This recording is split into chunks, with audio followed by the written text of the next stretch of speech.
Dapat ba nating sundin ang mga kautusan ng lumang tipan? Ibinigay po ng Diyos ang mga kautusan ng lumang tipan upang maging ating schoolmaster o taga-disiplina hanggang sa pagparito ng ating Panginoong Hesukristo. At sa kanyang pagdating ay hindi niya sinira ang kautusan. Bagkus, siya na po mismo ang tumupad nito para sa atin. Kaya tayo ngayon ay nasa ilalim na ng kanyang bagong tipan. Ngunit kahit nasa bagong tipan na po tayo, ay mahalagang pag-aralan pa rin natin ang lumang tipan upang malaman natin ang mga dapat at hindi dapat gawin. Umpisahan po natin sa 10 utos ng Diyos. Ipinagbabawal po sa atin ng Diyos sa una at ikalawa niyang utos ang pagkakaroon ng ibang Diyos maliban sa Kanya. At ang paggawa at pagyukod sa mga imaheng ginawa ng mga kamay ng tao. Nang sa gayon ay hindi tayo magkasala ng idolatry. Ngunit hindi lang po limited sa mga rebulto ang idolatry dahil may mga taong ang dinidiyos ay ang pera o ang kanilang kapwa-tao na tinitingala nila gaya ng Pope, patron saints, national heroes, politicians, musicians, sportsmen, celebrities o di kaya ang science at ang kanilang mga sarili. Kaya if I were you, ay iwasan niyong humanga sa kahit kaninong tao at huwag niyo silang tatawaging idol o master. Dahil wala naman tayong dapat tingalain, itaas at papurihan, kundi ang Diyos lamang. At ang tanging master natin ay ang ating Panginoong Hesus. Sa ikatlong utos ay pinagbabawal sa atin ng Diyos ang paggamit ng kanyang pangalan sa walang kabuluhan sapagkat hindi niya aariing walang kasalanan ang gumagawa ng ganito. May mga tao kasing kapag nagugulat ay napapabulalas ng "Oh my God!"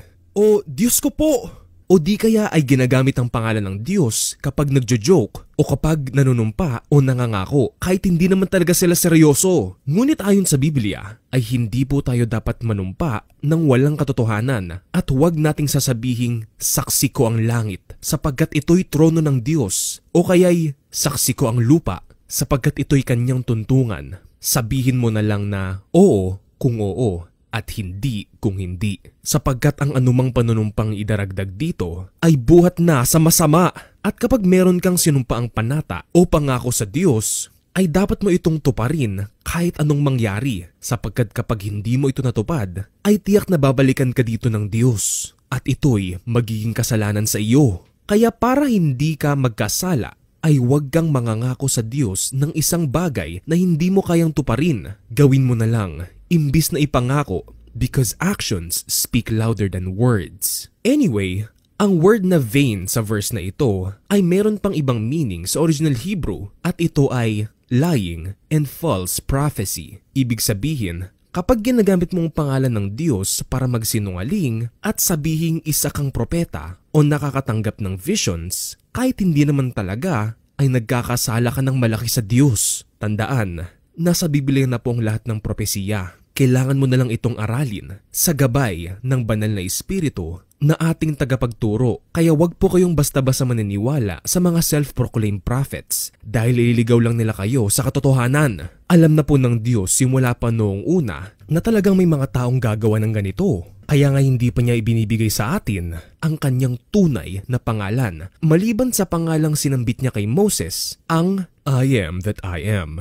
Ang pangalang Yahweh, Yahweh, Yahweh Shai, Jehovah o Yehovah ay transliteration lamang ng mga Hebrew letters ng I am that I am na nilagyan ng vowels. Ang Bathala naman ay hindi rin po pangalan ng Diyos dahil ito ang tawag ng mga sinuunang Pilipino sa pinakamataas nilang Diyos at marami silang Diyos bukod kay Bathala. Ang ala naman po ay ang Aramaic word ng salitang God kaya hindi rin po ito ang pangalan ng Diyos. Maging ang Elohim dahil ito ay isang Hebrew collective noun lamang to refer both to God and the angels. Kaya wag po kayong maniniwala sa mga relihiyon o mga kulto na nagsasabing alam daw nila ang tunay na pangalan ng Diyos dahil sa bagong langit at lupa pa natin ito malalaman. At ang Diyos mismo ang magsusulat nito sa ating mga noo. At kahit Hebrew man ang pangalan ng ating Messiah dito sa lupa, ay normal lang na maiiba ang transliteration at bigkas nito sa wika ng mga hentil gaya ng Greek, Arabic, Irish, Belarusian, Vietnamese at iba pa dahil bawat wika ay magkakaiba ang paraan ng pagsulat at pagbigkas. Kahit nga ang Hebrew name ng ating Messiah ay iba-iba rin. Anyway, it's up to you na po kung sa aling pangalan ninyo tatawagin ang ating Mesaya. Ngunit para sa akin, kung ano ang pangalang nakasulat sa Biblia, ay yun ang aking susundin dahil napatunayan ko mismo sa aking sarili ang kapangyarihan ng pangalang Jesus, lalo na kapag sinasambit ko ito habang binabangungot ako. Sa ika-4 na utos naman ay sinasabi sa atin ng Diyos na alalahanin natin ang Sabbath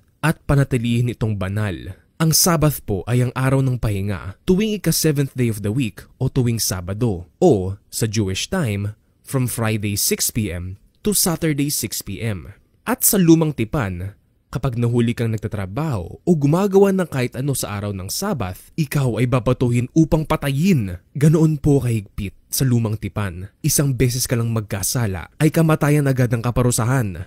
Anyway, kahit ang ating Panginoong Hesus po ay inakusahan ng mga Pariseyo ng paglabag sa Sabbath dahil sa mga pagpapagaling na ginawa niya sa araw na iyon. Maging ang kanyang mga alagad ay nakusahan din ng mga Pariseyo. Masyado po kasing dogmatic ang mga Pariseyo, yung tipong wala na sa lugar o sa tamang katuwiran. At gaya ng mga Pariseyo, ay big deal sa Seventh-day Adventists ang Sabbath dahil para sa kanila, ang Sabbath keeping daw ang seal of God at ang Sunday worship o Sunday law ang 666, which is clearly a false teaching dahil ang totoong seal of God ay ang Holy Spirit at wala namang kinalaman sa buying and selling. Ang Sunday worship o Sunday law, magkaiba po ang seal sa sign. Ang Sabbath ay isang sign lamang sa pagitan ng Diyos at ng mga Israelita upang kanilang makilala na ang Panginoong Diyos ang siyang nagpapabanal sa kanila at nagpalaya mula sa pagkakaalipin sa Ehipto.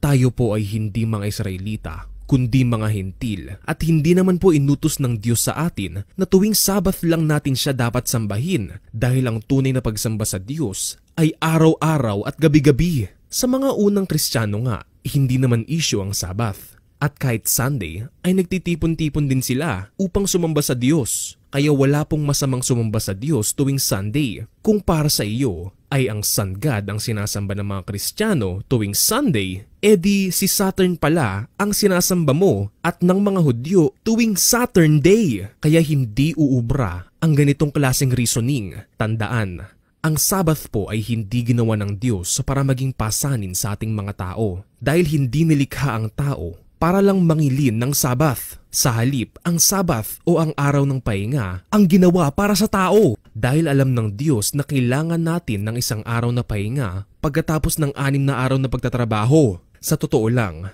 nakakasawa na po itong issue tungkol sa Sabbath dahil para bang dito na lang nakasalalay ang ating kaligtasan. Imbis na sa ginawang sakripisyo ni Jesucristo na siyang Panginoon ng Sabbath at ang tanging makapagbibigay sa atin ng tunay na kapahingahan. Sa ikalimang utos ng Diyos, ang sabi dito ay dapat nating igalang ang ating ama't ina at ito ang unang utos ng Diyos na may kalakip na pangako, magiging maganda at mahaba ang iyong buhay sa lupa. Ang best example dito ay ang nangyari kay Ham at sa kanyang salinlahi. Dahil hindi ginalang ni Ham ang kanyang amang si Noah, siya at ang kanyang salinlahi ay hindi nabuhay ng matagal sa lupaing ibinigay sa kanila ng Diyos. Kung ang iyong ama o ina o ang mga nagampon sa iyo ay hindi makadiyos o di kaya ay minamaltrato ka, ay dapat igalang mo pa rin sila at sundin. Ngunit kung ang ipapagawa nila sa iyo ay labag na sa mga utos ng Diyos, ay sa Diyos ka dapat sumunod dahil ang Diyos ang ama nating lahat. At siya lamang ang dapat nating tawagin bilang Father. Maliban sa ating ama, kinagis ng ama o ninuno. At hindi ang sinumang pari o Pope. Si Peter man, na isa sa 12 apostol, ay never na tinawag bilang Father o Pope ng mga unang Kristiyano, maging si Paul. Dahil kung i-check mo ang original Greek word ng begatin, sa 1 Corinthians chapter 4 verse 15, ito ay genaw, na nangangahulugang to be born, to convert someone, or to bring others to his way of life. So, ang sinasabi lang po ni Paul dito ay, for in Christ Jesus I have begotten you, or have converted you through the gospel. Kaya never pong sinabi ni Paul sa mga tao na tawagin siya bilang Father. Sa ika-6 na utos ay ipinagbabawal sa atin ng Diyos ang pagpatay ng ating kapwa-tao sapagkat ang tao ay nilikha ayon sa image of God. So, kung ikaw ay isang pulis o sundalo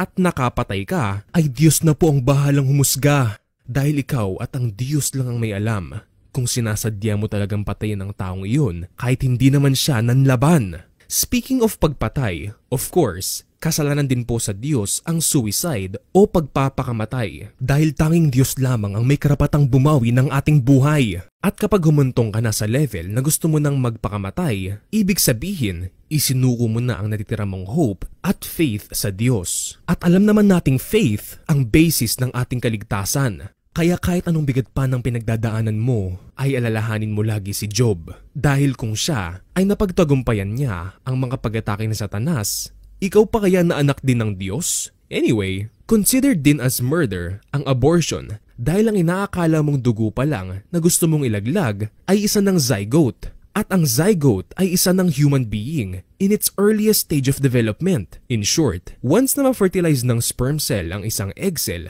ay tao na po ang cell na iyon. Kahit wala pa siyang heartbeat at organs. Kaya kung kayo ay nabuntis ng wala sa inyong plano, o kahit na-rape pa kayo, ay wag na wag po kayo magpapalaglag dahil may paraan po ang Diyos para mabuhay at lumaki ang batang yan kahit sa poder pa ng iba. Ngunit alam nyo bang kahit hindi ka naman nakapatay ng tao o nag-suicide o nagpa-abort, ay nagkakasala ka pa rin ng pagpatay kapag nagagalit ka sa iyong kapwa? Kaya iwasan po nating magalit sa kahit kanino at huwag silang pagsasalitaan ng masama sapagkat sa araw ng pag-uukom ay pananagutan natin ang bawat salitang binitawan natin, lalo na ang mga salitang bobo, tanga at ulol. Kaya kapag nagagalit ka, ay kumalma ka muna para hindi ka makapagbitiw ng matatalim na salita dahil kung hindi ka marunong magpigil ng dila at nakakasakit ka na ng iyong kapwa, ang iyong pagiging reliyoso ay walang kabuluhan. So imbis na magalit ka sa iyong mga kaaway, ay mahalin mo sila at patawarin. Nang sa gayon ay patawarin ka rin ng Diyos at dinggin ang iyong mga panalangin. At kahit anong pang-aagrabyado pa ang nagawa nila sa iyo, ay huwag mo silang gagantihan sapagkat nasusulat, akin ang paghihiganti, ako ang gaganti, sabi ng Panginoon. Sa ikapitong utos ay pinagbabawal po ng Diyos ang pangangalunya o ang pakikipagtalik ng isang may asawa sa hindi niya asawa. Ngunit ayon mismo sa ating Panginoong Hesus, ang sino mang tumingin sa isang tao nang may pagnanasa ay nangangalunya na sa taong iyon sa kanyang puso. So kahit single ka pa, kapag pinagnanasaan mo ang isang tao, gaya ng mga sexing artista o porn stars, ay nagkakasala ka na rin ng adultery. At kahit single ka, pero nakikipagtali ka na sa partner mo, kahit hindi pa kayo kasal, ay nagkakasala ka ng fornication. At walang adulterer at fornicator ang makakapasok sa kaharian ng langit. Kung inaakala mo na wala namang legal marriage sa Biblia, ay aralin mo muna ang ibig sabihin ng betrothed at espoused na tinutukoy sa verses na ito dahil hindi automatic na asawa mo agad ang isang taong nakakasex mo. Kahit pa sabihin mo nagmamahalan naman kayo. At huwag niyong ikumpara ang sitwasyon niyo kina Adam at Eve dahil sila ay pinagsama mismo ng Diyos at pinagpala. Sa ikawalong utos ay pinagbabawal sa atin ng Diyos ang pagnanakaw. So, anything na hindi sa iyo at kinuha mo ng walang paalam o walang credit sa owner is also considered as pagnanakaw. Kaya kapag kumukuha ka ng picture, music o video sa internet nang walang paalam o credit sa owner nito, ay para mo na ring itong ninanakaw. Gayon din kapag bumibili ka ng counterfeit o fake merchandise o kapag nagda-download ka ng pirated software at movies dahil imbis na magbayad ka sa original price, ay nakukuha mo ito ng libre o sa murang halaga at para mo na ring ninanakawan ng kita ang original owner ng product. Marami pa pong klase ng pagnanakaw. Gaya ng pagnanakaw ng oras sa trabaho at pagnanakaw ng papuri na dapat ay sa Diyos. Ang best example dito ay ang nangyari kay King Herod. Isang araw, si King Herod ay umupo sa kanyang trono at nagbigay ng talumpati sa mga tao. Then, nagbunyi ang mga tao at sumigaw ng, "Tinig yan ng Diyos at hindi ng tao!"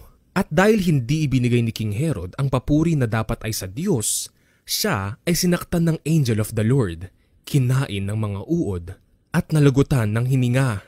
Sa ikasyam na utos ay ipinagbabawal sa atin ng Diyos na maging false witness laban sa ating kapwa o ang magsabi ng kasinungalingan na alam mong ikakasira o ikakapahamak nila. Ang best example dito na connected din sa ikasampung utos ay ang ginawa ni King Ahab at Jezebel kay Naboth. Si King Ahab ay nagnais na mapasa kanya ang ubasan ni Nabot. At dahil ayaw itong ibenta ni Nabot, ay kumuha si Jezebel ng 2 bayarang saksi para paratangan si Nabot na nilapastangan daw niya ang Diyos at ang hari. At dahil dito ay pinurusahan ng kamatayan si Nabot at nakuha ni King Ahab ang ubasan. Sa 10 utos ay ipinagbabawal sa atin ng Diyos na mag-covet o mag-imbot sa anumang pagmamayari ng ating kapwa.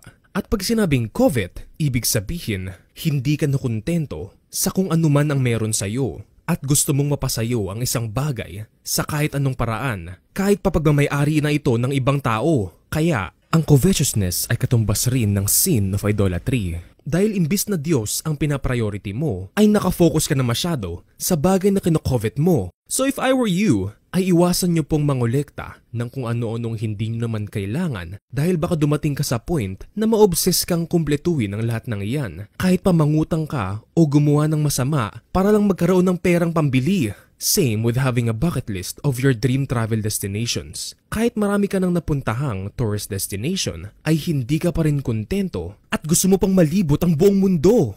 Kaya, dahil sa sobrang obsession mo dyan, ay baka dumating ka sa point na tatanggap ka ng 666 para lang makapag-travel. Gayon din sa mga taong naghahangad na maging sobrang yaman. Kahit sapat naman ang biyaya ng Diyos sa kanila sa araw-araw, ay hindi pa rin sila kontento. At pera pa rin ang laging laman ng kanilang isipan. Kaya karamihan sa kanila ay nahuhumaling sa pagsusugal o sa panglalamang ng kapwa.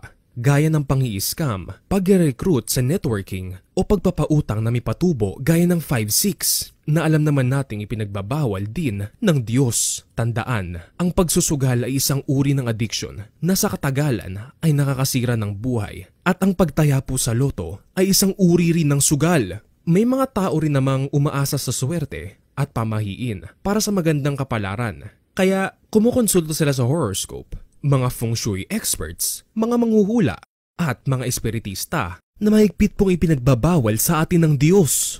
Tandaan, sa Diyos lamang po nakasalalay ang ating kapalaran at sa Kanya lang po tayo dapat naglilingkod, hindi sa pera. Dahil ang pag-ibig sa pera ang ugat ng lahat ng kasamaan. At dahil dito ay may mga taong gagawin ang kahit na ano, kahit pa ibenta ang kanilang kaluluwa sa demonyo. Kaya anong mapapala mo kung makamit mo man ang buong mundo, ngunit mapapahamak naman ang kaluluwa mo? Hindi po dapat pagpapayaman ang ating primary goal sa buhay. Dahil hindi mo naman yan madadala sa hukay. Unahin lamang po natin ang kaharian ng Diyos at ang kanyang katuwiran at lahat ng ating pangangailangan ay ibibigay niya sa atin. Ang covetousness ay hindi lang limited sa material things dahil may mga tao ring hindi kontento sa sarili nilang asawa at nagko-covet at kumakabit sa asawa ng iba. Kumbaga sa isang customer sa karinderya, ang mga taong ganito ay gusto laging makatikim ng bagong putahe. Ang iba naman na ayaw mag-asawa ay nakikipagtalik na lang kung kani-kanino hanggang dumating sa point na hindi na sila kontento sa iisang partner lang. Kaya sumasali sila sa mga orgy o nagbabayad ng mga prostitute para lang masatisfy ang kanilang sexual appetite. At nagpapasalamat po ako sa Diyos dahil iniligtas niya ako mula sa ganitong lifestyle. May mga tao namang hindi kontento sa kanilang natural physical appearance o sa size ng kanilang body parts o sa kanilang assigned sex at birth. Kaya nagpaparetoke sila, umiinom ng hormones o nagpapa-inject ng kung ano-anong pampalaki para lang ma-achieve ang body image o gender na kinakovet nila. But if I were you, ay tigilan mo na ang pagpaparetoke o ang pagpapalaki at pagpapaganda ng katawan at mas lalong wag kang magpapa-sex change dahil yan ay mas malaking kasalanan sa Diyos. And since hindi rin naman yan ang magiging katawan mo sa langit, ay sayang lang ang pera at oras na i-invest mo dyan. At kung mapapansin nyo, karamihan sa mga nagparetoke, nagpa-sex change at sa mga nagpa-inject ng kung ano-anong pampalaki ay nagsisi lang din sa huli dahil imbis na gumanda o lumaki ang kanilang body part ay mas lalo lang itong pumangit at lumiit. At kahit anong pagsisisi pa ang gawin nila ay hindi nila ito maibabalik sa dati. Tao lamang tayo at kung ano man ang meron tayo ay dahil sa biyaya ng Diyos. Kaya matutubo tayong makontento sa kung ano man ang ibinigay niya sa atin. At wala po tayong karapatang tanungin ng Diyos ng, bakit mo ako nilikha ng ganito? Sapagkat siya ang may likha sa atin at may specific purpose kung bakit niya tayo nilikha bilang lalaki o babae. O kung bakit ganito ang ating itsura. Nilikha po tayo ng Diyos na kamangha-mangha at kagilagilalas. At ang standards of beauty ng ating society ay hindi kagaya ng standards ng Diyos sapagkat siya ay hindi tumitingin sa ating panlabas na anyo kundi sa ating puso. At ang puso ang dapat nating tinutuli. Hindi na ang laman, kaya hindi na po mahalaga kung ang isang lalaki ay tuli o hindi. Ang mahalaga ay ang pagsunod niya sa mga utos ng Diyos. Itong mga nabanggit ko ay ang first 10 pa lang out of 613 commandments. So, kung itong 10 pa lang, hindi na natin ma-perfect, paano pa kaya yung natitirang 603? At kung ang lumang tipan pa rin ang basis ng kaligtasan at wala ang grace of God, di wala ni isa man sa atin ang maliligtas. But grace is not a license to sin. Kaya dapat ay iwasan pa rin natin ang mga ipinagbabawal ng Diyos gaya ng pagkain ng dugo at ng karning hindi inalisan ng dugo. Sapagkat nasa dugo ang buhay. Kaya nga bawal din kainin ang anumang hayop na binigti sapagkat hindi naalis ng masyado ang dugo nito. Ang utos po ng Diyos kapag nagkakatay tayo ng hayop ay dapat patuluin natin ang dugo nito sa lupa. In short, tinatapon po dapat ang dugo ng kinatay na hayop at hindi ito meant to be eaten as food. Ipinagbabawal din po sa atin ng Diyos ang pagkain ng anumang inihandog sa mga Diyos-Diyosan. Kaya if I were you, ay huwag kayong makikikain sa mga fiesta. Dahil ang mga pagkain dito ay handog para sa mga patron saints na naging Diyos-Diyosan na ng mga Katoliko. Dahil masyado nilang itinataas ang mga taong ito ng higit sa nararapat. Imbis na Diyos mismo ang kanilang itaas. Sa lumang tipan ay pinagbabawal rin po ang pagkain ng karne ng baboy at ng anumang seafood na walang palikpik at kaliskis. Ngunit sa bagong tipan ay wala po tayong mababasang ganito and if I were you ay i-analyze mong mabuti ang nangyari kay Peter sa Acts chapter 10 to 11. But to give you an overview, isang araw ay may nakitang vision si Peter ng iba't ibang uri ng hayop na nasa isang malaking kumot at bumababa mula sa langit. Then, nakarinig siya ng tinig mula sa langit at nagsabing, Pedro, tumayo ka, magkatay at kumain. Sumagot si Pedro, hindi ko magagawa yan, Panginoon. Hindi ako kumakain ng anumang marumi o hindi karapat-dapat kainin. Sumagot ang tinig mula sa langit at sinabing, huwag mong ituring na marumi ang nilinis na ng Diyos. 3 ulit na nangyari yun bago nawala ang vision. After nun, ay dumating ang mga tauhan ni Cornelius para sunduin si Peter papunta sa bahay niya. Sumama si Peter at doon ay nangaral siya ng ebanghelyo ni Kristo at binautismohan ang lahat ng naroroon na puro hentil. Then, nanatili pa siya roon ng ilang araw at nakikain kasama ng mga hentil. At simula noon, si Peter na isang Hudyo ay namuhay na parang hentil. After studying these passages, it's up to your conviction kung kakain kayo ng pork at ng seafood na walang palikpik at walang kaliskis. Hindi ko po kayo pinipilit. At kung may pag-aalinlangan pa rin kayo, ay mas mabuting huwag na lang ninyo kainin ang mga ito. Sapagkat ang sino mang kumakain sa kabila ng kanyang pag-aalinlangan ay nagkakasala at ang paggawa ng anumang labag sa sariling paniniwala ay kasalanan. Bilang nurse ay naiintindihan ko kung bakit ipinagbabawal ng Diyos ang mga ito na kainin. Dahil ito ay para sa kalusugan din naman natin. Ngunit pagdating sa kaligtasan ay nasusulat naman po sa bagong tipan na ang lahat ng pagkain ay malinis na at maaaring kainin. Sapagkat ang paghahari ng Diyos ay hindi tungkol sa pagkain o inumin. Ito ay tungkol sa matuwid na pamumuhay, kapayapaan at kagalakan na ipinagkakaloob ng banal na espiritu. Pare-parehas po tayong mga Kristiyano, kaya wag po nating hatulan ang isa't isa patungkol sa pagkain o sa inumin o patungkol sa mga kapistahan sa New Moon o Sabbath days. Dahil ang mga ito'y anyo lamang ng mga bagay na dumating na at si Kristo ang katuparan ng lahat ng ito. Sa pananamit naman at pag-aayos sa sarili, sa lumang tipan ay pinagbabawal din po ng Diyos sa mga babae ang magsuot ng kasuotang panlalaki. Gayon din ang mga lalaki ng kasuotang pangbabae. Dahil ang sino mang gumagawa nito ay kasuklam-suklam sa Diyos. Ang kasuotang pambabae at panlalaki ay iba-iba depende sa nasyon o kultura. Kaya hindi lang po palda ang damit na pambabae dahil meron din pong pambabaeng pantalon. At kahit nga panlalaking skirt ay meron din. Ang importante lang ay hindi mapagkamalang tomboy ang isang babae o mapagkamalang bakla ang isang lalaki sa bansa o kulturang kinabibilangan niya. At para hindi po tayo maging dahilan ng pagkakasala ng ibang tao, ay iwasan nating magsuot ng sexy at magdamit tayo lagi ng desente. Sa lumang tipan ay pinagbabawal din ng Diyos ang pagpapatato dahil ito ay gawain ng mga pagano kapag sila ay namamatayan at sinasamaan din nila ito ng paghihiwa ng kanilang sarili. Sa ating kultura naman, usually